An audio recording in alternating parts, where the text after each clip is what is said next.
Hello everyone and welcome back. Let's finalize now our card trick. We need to create one more class called buttons, but first I saw one loop here that is unnecessary. So we can call this card move method inside this first for loop. So I point and we can do like that. And we can remove this second for loop. It was just not necessary.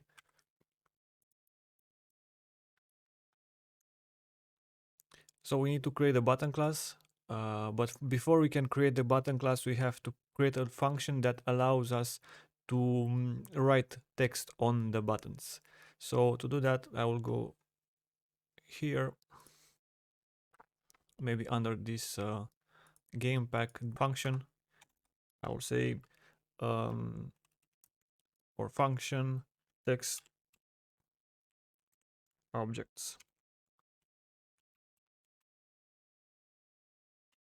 And this is going to take two parameters, the text and then the font. A bit of space here. Okay. So text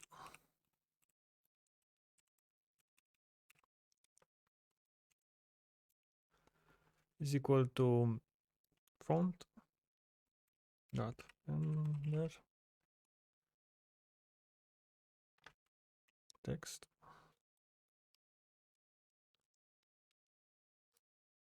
From colors, we are going to pick white.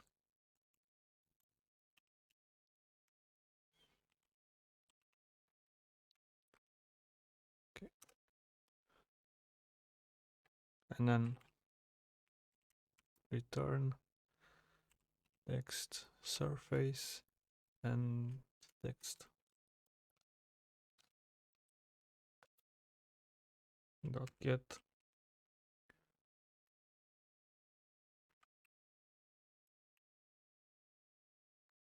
Okay, so what Pygame is doing here is it's creating a transparent rectangle on which later on the text will be displayed on. So this is what it means here, text surface dot get rectangle. Okay, so now that we have this function defined, let's go further and create the button class. So we can go underneath maybe the card class. So this is the card class, and then here we can define or we can create the button class. Class buttons.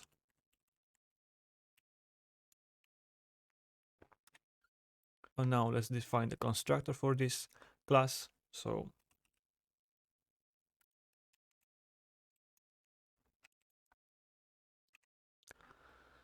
and we need a name. So the name of the button label,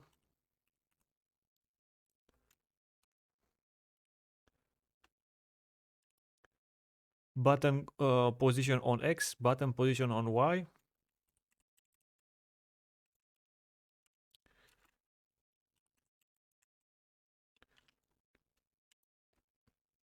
button length, button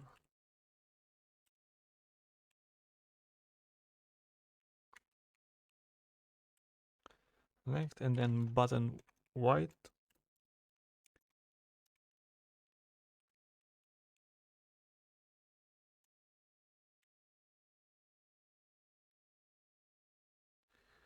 and then another two parameters, Boolean parameters, inactive and active. And we're going to use them a little bit later. Okay, so now cell.name equal to name.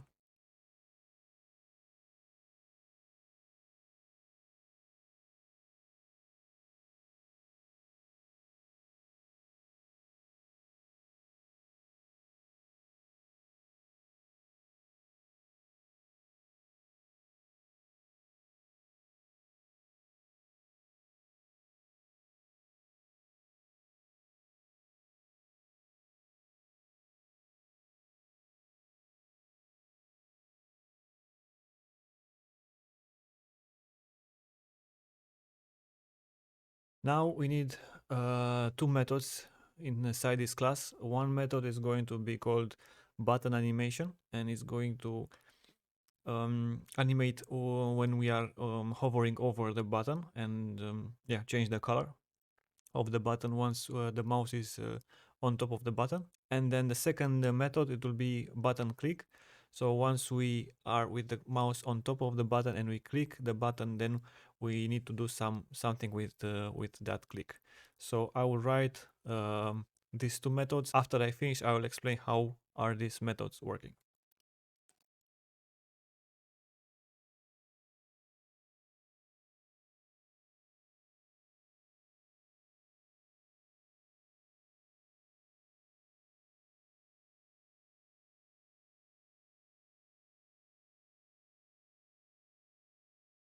Okay, so in order to understand this if statement, I will run the application.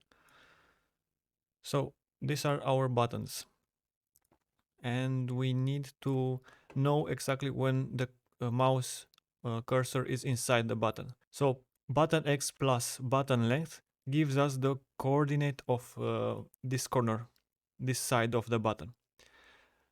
So this must be greater than the x position of the mouse, and the x position of the mouse must be greater than this side of the button. So in this case, in the first case, it means that the mouse cursor is in between this side and this side. So it's somewhere in between here. Now we have to restrict that also on the y axis. So we say here if button y plus button width, so this means it's giving us this side of the button is greater than the mouse position. So the mouse is somewhere on above this position, above this side, but the mouse position is greater than this side. It means that we are inside of the button and we can do something with it. We can click it, we can react, we can change the color to it. Okay, I'll go forward.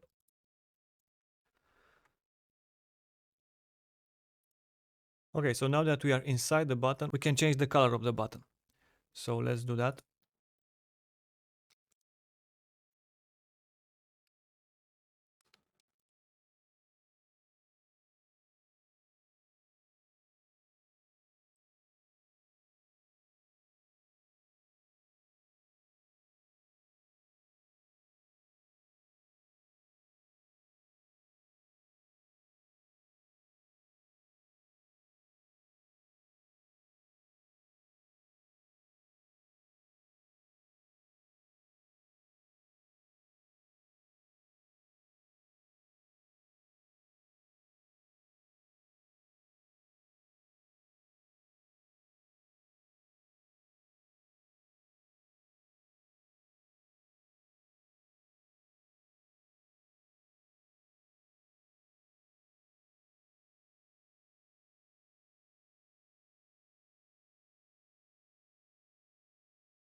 Okay, so now we have this button animation method defined.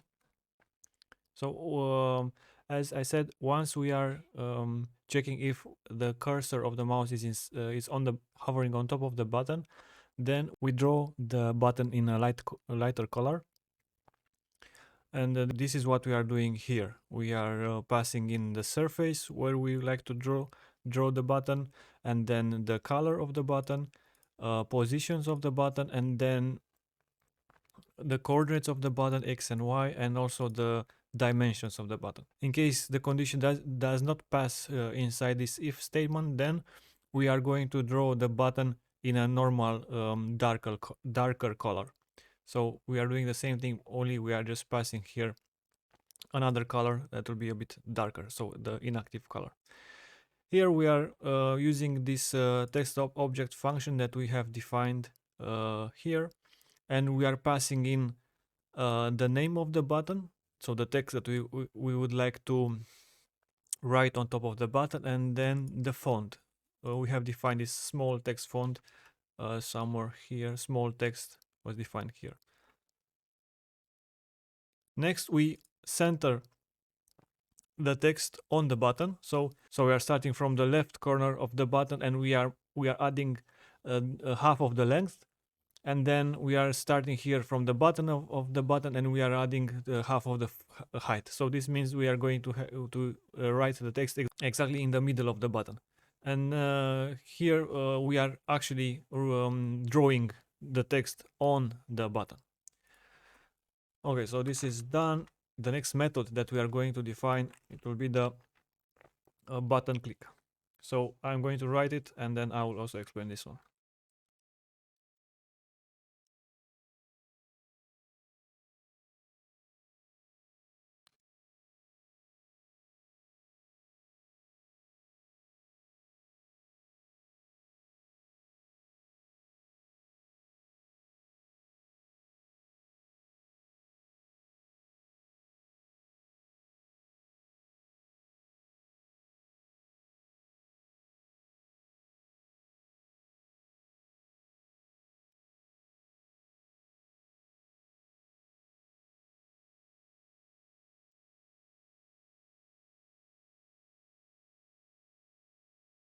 Okay, so here we are implementing some variables. Card position is going to tell us on which row the card that our player guessed is. Automatic dealer dealing is going to be a boolean that is going to tell us whether the cards are automatically moved on the table. Rows A, B, and C are the rows where we are dealing the 21 cards for the player to see. Del cards, this is the pack of the cards that we are using. We are going to use the counter for knowing how many times we displayed the cards on the table. Automatic deal time represents how much time it takes the cards to be displayed in one list, and how much time it takes the cards to be displayed back in the deck, and then how much time it takes for the cards to be displayed from the deck into the 3 rows. And game start, we are going to use this variable, also a boolean, because once we have made the choice, we know which card we would like to play with or to follow. Then I want to make some buttons disappear from the screen, and they will reappear once we restart the game. So let's define these variables here.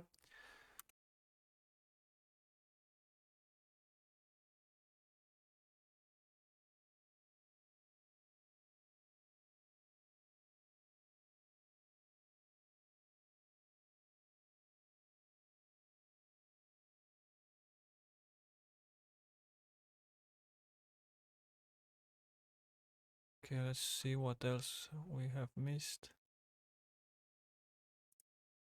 Oh, row C. This is okay. This is okay. And we still have rows to define the rows.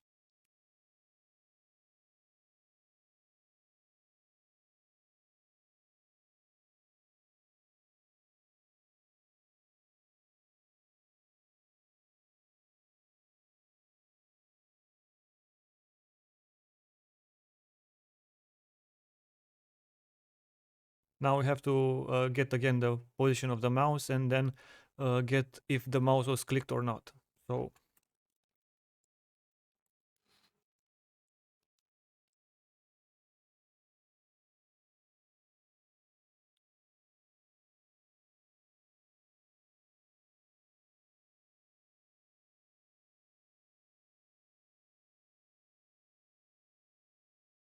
now we are again going to check if we are on top of the button. So I can copy this again.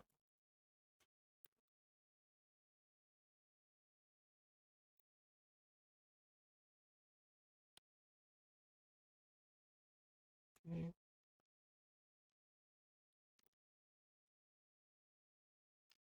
If mouse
Okay, so we have to define this function here.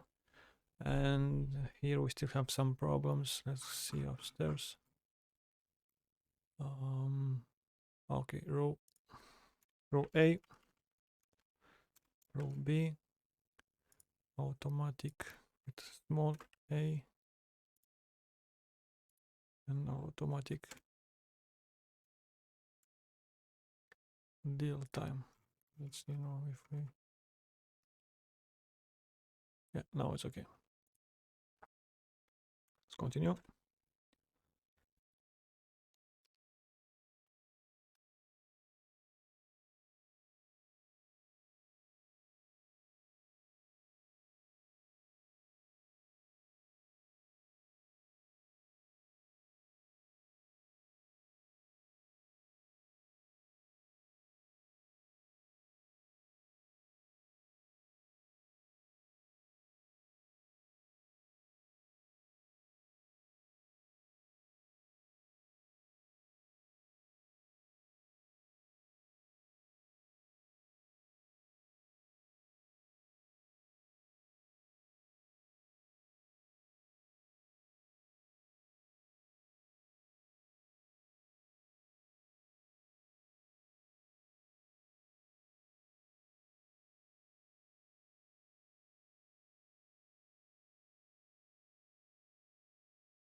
Okay, so in this method we are getting the position of the mouse using Pygame point mouse point gain position, and then we are getting a tuple. So once the position 0 of this tuple it will be equal to 1, that means that this left mouse button was clicked. Here we are checking if we are pressing the mouse left button while we are hovering on top of the game start. And if we are over the mouse and the counter is smaller than 3, so the game has not ended yet, then we display the cards. Next, we check if the left mouse button was pressed and if the button name is choice. So this is when the player sees the cards in a row and he makes his choice. And only in case the position of the first card, the X position of the first card is equal to 110 on X axis, only then the player can click on the button.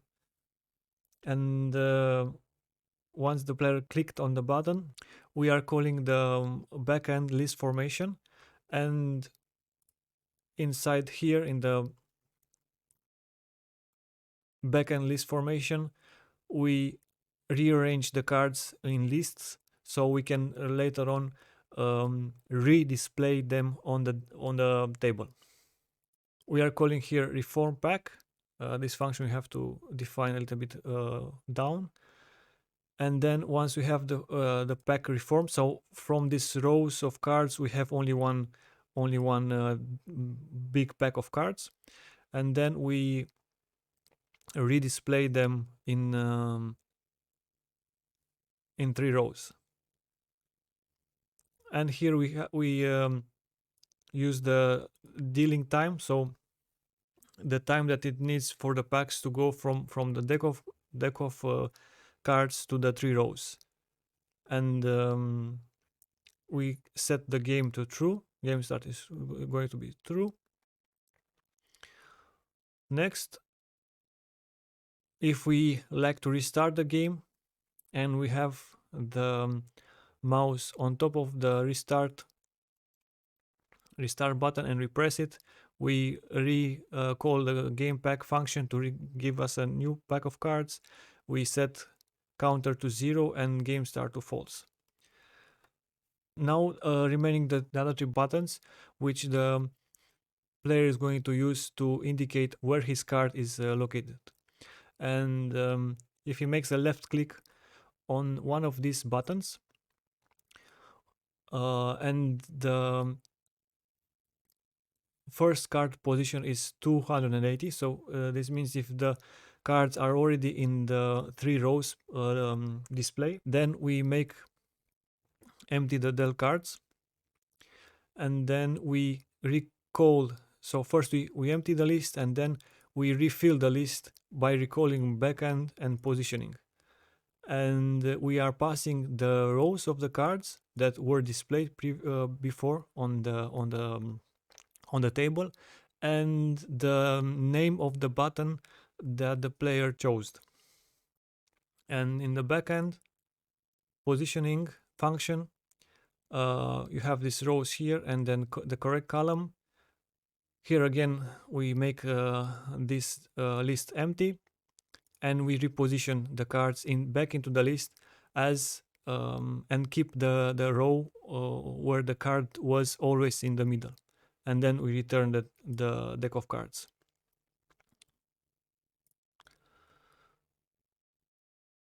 So once we have that returned, we increment counter by 1, and if counter is still smaller than 3, so we call again backend list formation. So backend list formation, we pass in here the list of all the cards.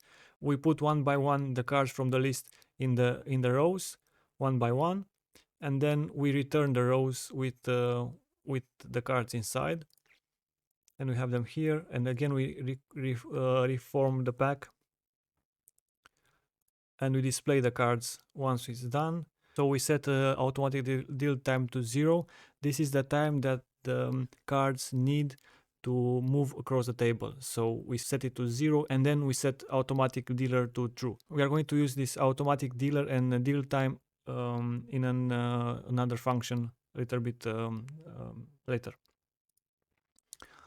Okay, so now let's create the reform pack function. So let's go down, left,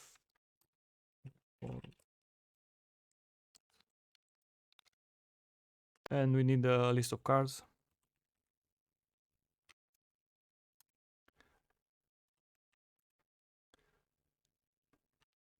We empty it first, and now we are filling it from the rows. So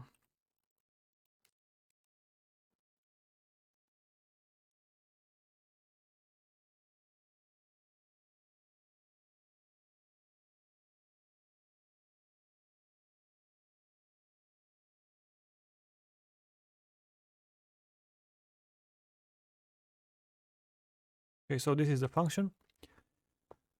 So we have the del cards pack. We are emptying the pack, and now we have the cards in these rows. So once we get the cards in the rows from backend list formation, we put them again in order in these del cards. So this is what we are doing here.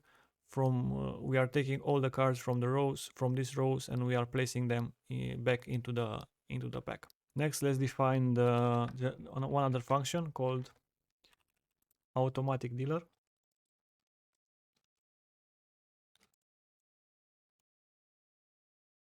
Global.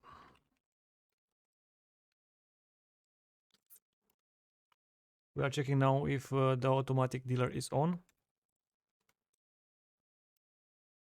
and if the counter is less than 3, so we are still playing.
Okay, so to explain how this automatic dealer function is working, I am going to run the game.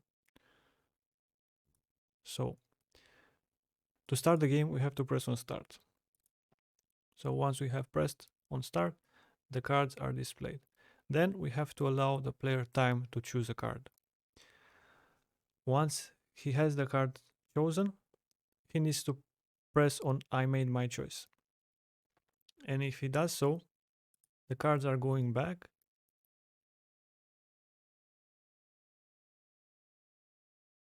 and they will be automatically redealed in the 3 rows on the table. So how we do that?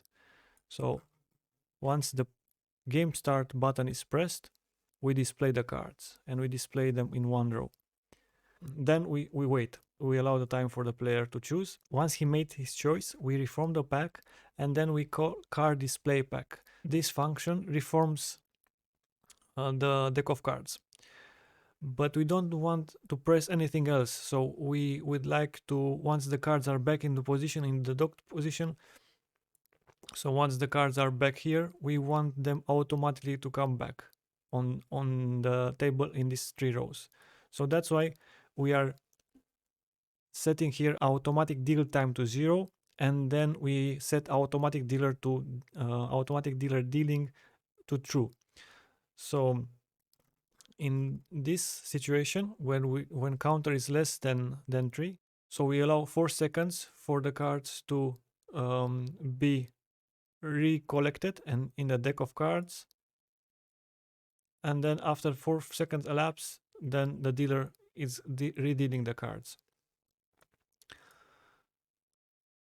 And this is done 3 times. Once the counter is equal to 3, then we don't want the cards to be redrawn in 3 lines. We just want only one card to be redrawn, and that is the solution. So that's why here we are calling again with the same times. So here this FPS is the speed of the game, and if in this case we have 60 refreshes per second, and it was somewhere here, FPS is 60. So this means in each second the game will be refreshed or redrawn 60 times. So if we multiply this by 4, it means that we have 4 seconds for the cards to go back into the pack and go back on the table. And after 8 seconds elapse, then we make automatic dealing back to false. Now what remains is to call this function inside the redraw function of our game. So inside the redraw here. Okay, so here we are calling the function, and this function is only going to work if automatic dealer dealing variable is set to true. So if it's dealing, then it's going to work, otherwise it's not going to do anything. Now the only function remaining to define is the function that creates the buttons. So, and here I would like to use a dictionary, so I will just say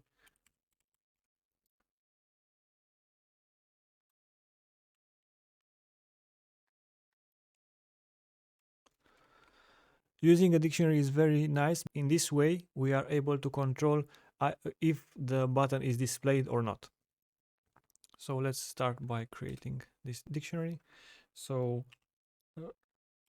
game start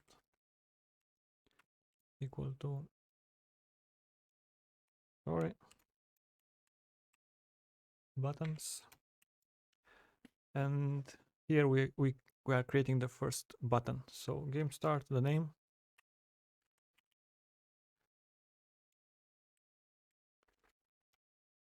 the label will be start, and now the coordinates,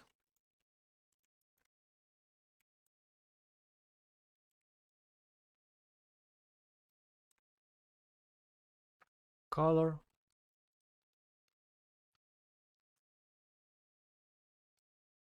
so inactive color and then active color.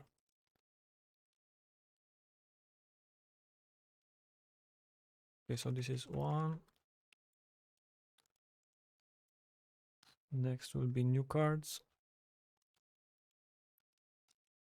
And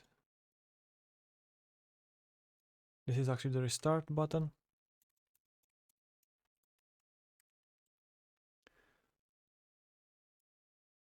Up here, different.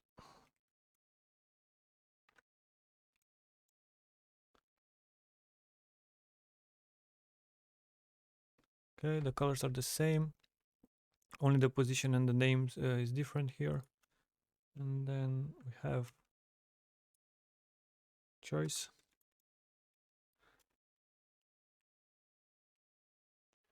Choice button. To call it choice. And the label. I made my choice.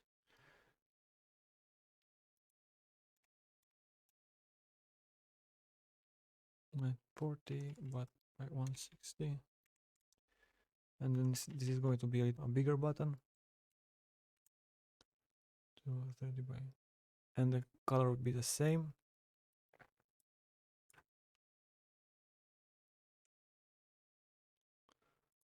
And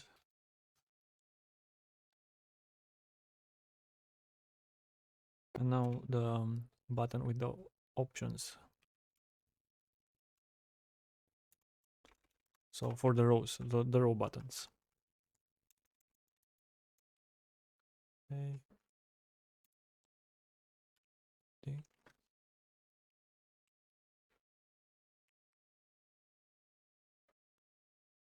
100 by 50. And now here we have other colors, so dark purple. And then light purple. And we have two more. This will be B, B, and C, C, C. Here we just modify the position on Y. Okay, so this is the button object dictionary.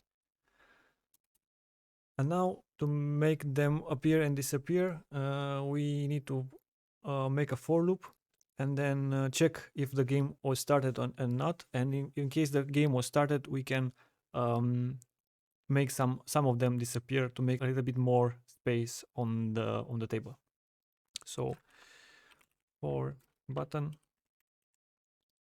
in buttons dictionary, if not game start. So if the game did not start yet, then button dictionary and then button animation and then button click. Else game start and button.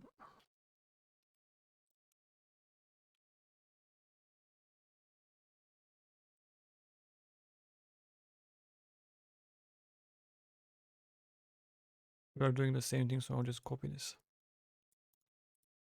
So in case the game was started and the button name is not choice, either game start, then we are going to display this button. Otherwise, if it's choice or start, this button will disappear.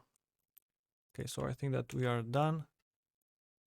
We still have two errors somewhere.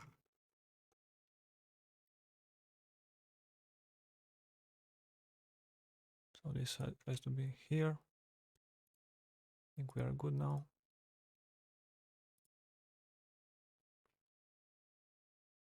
Oh, yep. And then I have to call this function, of course. Create buttons, because we have not created the buttons. So I will create them on top of this function. Okay, start. And looks like we are on top of the other one. Let's see what's going on here. What did we make wrong?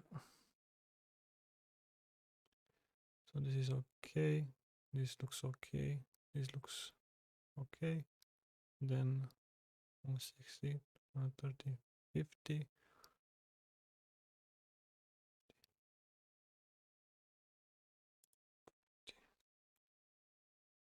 80, 150. It should be okay. Okay, now it's okay. So one more time, start. Okay, so now we have the buttons. If we hover over them, you can see that they are turning a lighter color of orange, and here a lighter color of purple. And let's start. Let's say I choose King of Heart and FPS not defined. That's because FPS, global FPS, here FPS. No, sorry, not here.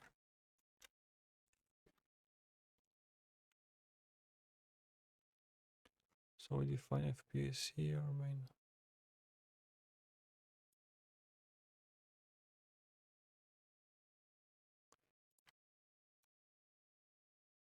Here we have to define some global.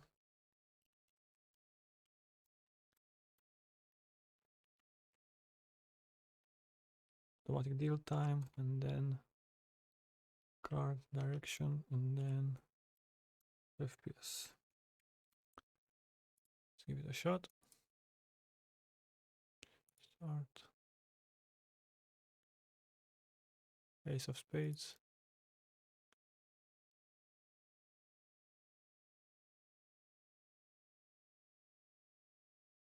Okay, so we still have a problem. Why is that?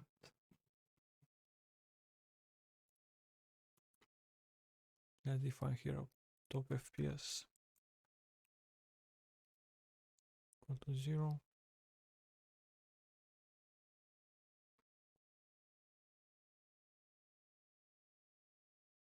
Okay, so now if we test the game, we start. Okay, I made my choice. So the cards are going back. And now they should come again back on the table, but they are not. And I think that we forgot to increment the automatic dealer time. So we have it here declared as global, card direction, frames per second, and then inside, maybe inside this while run, have to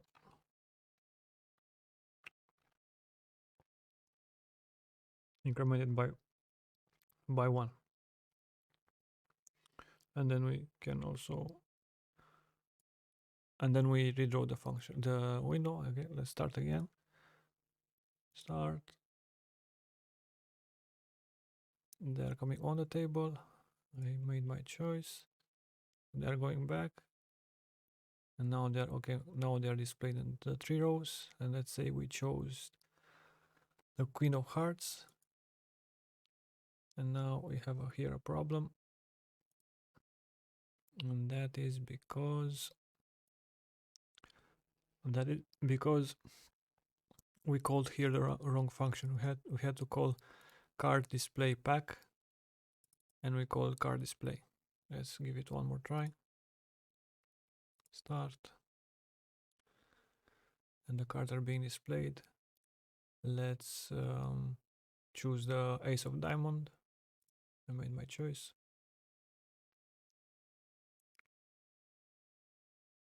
And then ace of diamond is in A.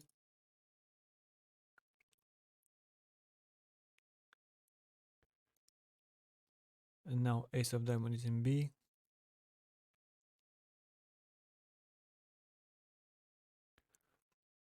and again B. And they are going back.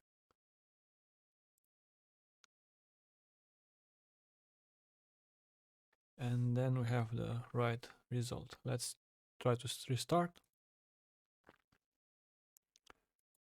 And we have a problem by the restart button. Let's see why. Restart. Game start. Game restart.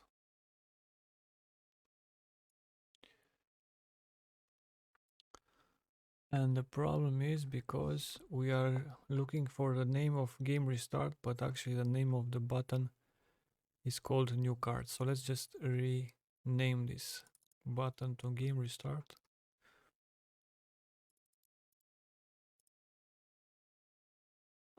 And I have spotted here one more mistake. This is supposed to be the x coordinate and it was without the point x. Now it should be okay. And then start. Okay, start. Okay, so I will pick the ace of spades. I made my choice.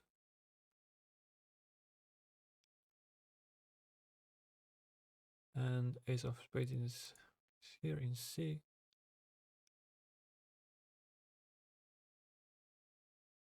And again.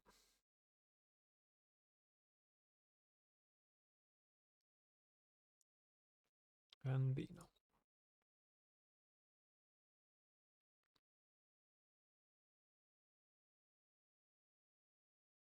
That's correct. And then restart. Okay, so we had that error because here in the game pack, so you see here, we are calling game pack. We set game start to false and counter we set it to 0, but here in the game pack, what we do, where is the game pack? We make the game pack empty, but the cards object list is still not empty. So we have this del cards list of card objects that we do not make it empty. So we have to define here as a global and then we can make it empty as well. So now if we start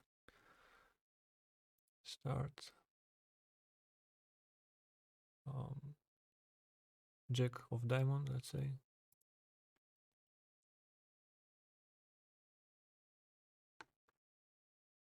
and again Jack of diamond,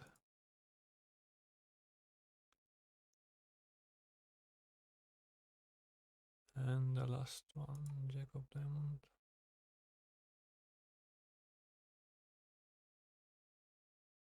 sorry, this is the last one, so Jack of diamond again. So the card is coming and being displayed, and now if we press restart, everything is back to the start condition of the game. We have reached the end of our card trick project. I hope that you find the content of these tutorials useful and interesting. And in the future, I am planning to create another tutorial regarding a tic-tac-toe game that I have developed. All the graphics in that project will be drawn only using Pygame library. So lines, circles, other shapes will be drawn using this Pygame library. We won't use any images at all. Until then, I wish you all the best and keep on coding. See you soon.